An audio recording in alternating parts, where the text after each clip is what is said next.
Those who most often struggle to establish and maintain a consistent exercise practice do so by having vague intentions. Get fit, get stronger, be healthier.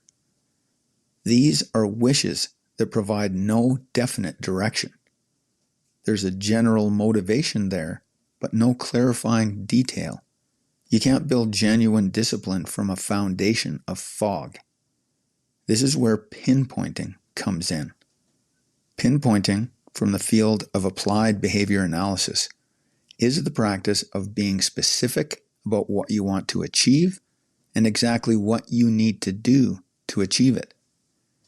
It's a framework that transforms abstract whims into concrete actions.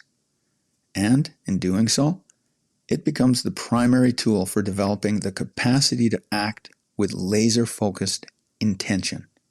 Hey there, it's me, Core, and you're listening to Exercising Self-Control from Fitness to Flourishing.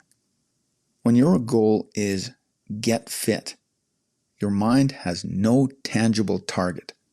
Get fit is obscure, subjective, and unmeasurable. You can't be sure you're seeing it. Therefore, you can't count it. And because you can't measure it, you can't know if you're actually making progress.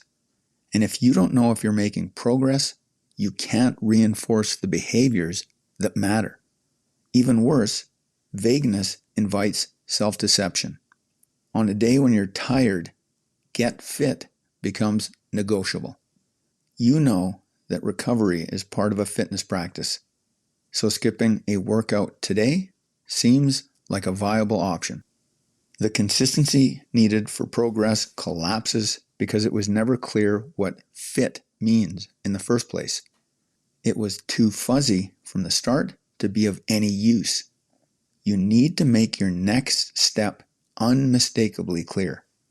Here's what you need to do instead. Start by pinpointing your result.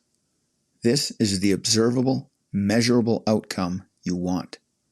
The result comes first because this sets the parameters for the behavior. Without a specific result, it doesn't really matter what the behavior is, does it? Lewis Carroll put this much more lyrically in Alice in Wonderland. Here, Alice is asking for directions from the Cheshire Cat. Would you tell me, please, which way I ought to go from here? That depends a good deal on where you want to get to, said the cat. I don't much care where, said Alice. Then it doesn't matter which way you go, said the cat. So long as I get somewhere, Alice added as an explanation.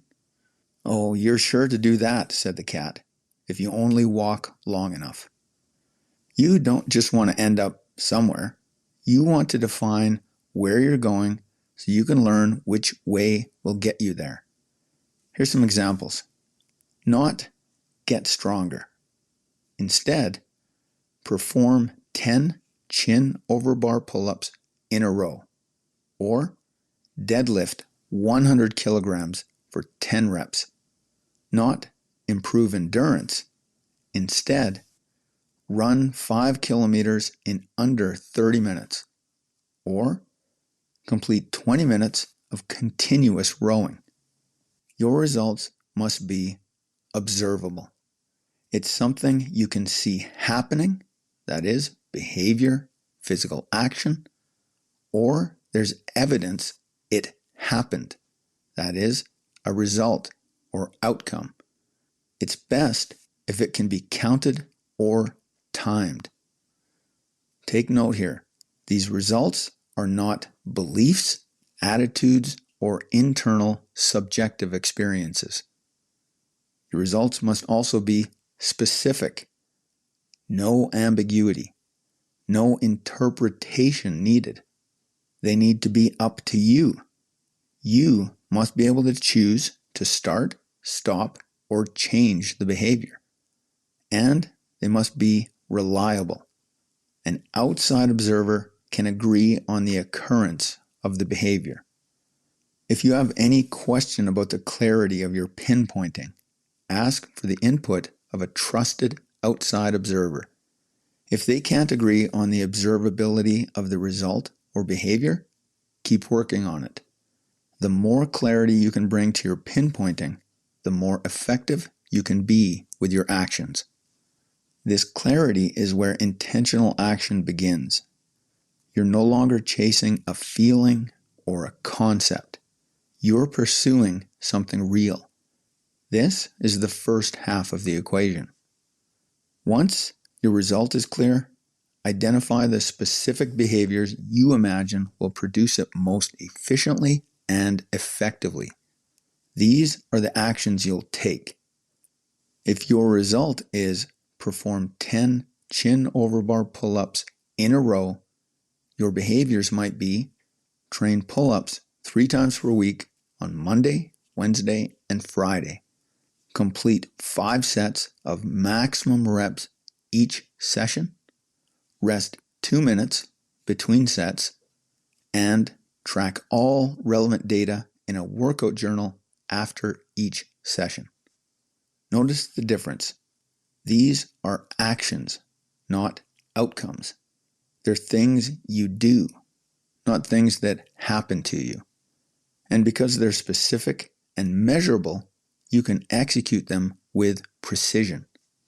Every time you show up and execute the pinpointed behavior, especially those times when you don't feel like it, you're not just conditioning your body. You are training your mind to prioritize principle over impulse. You're developing resilience. You're training yourself to honor commitments regardless of circumstance.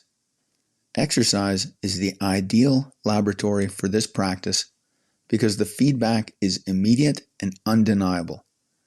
You either did what you planned or you didn't. You either showed up or you didn't.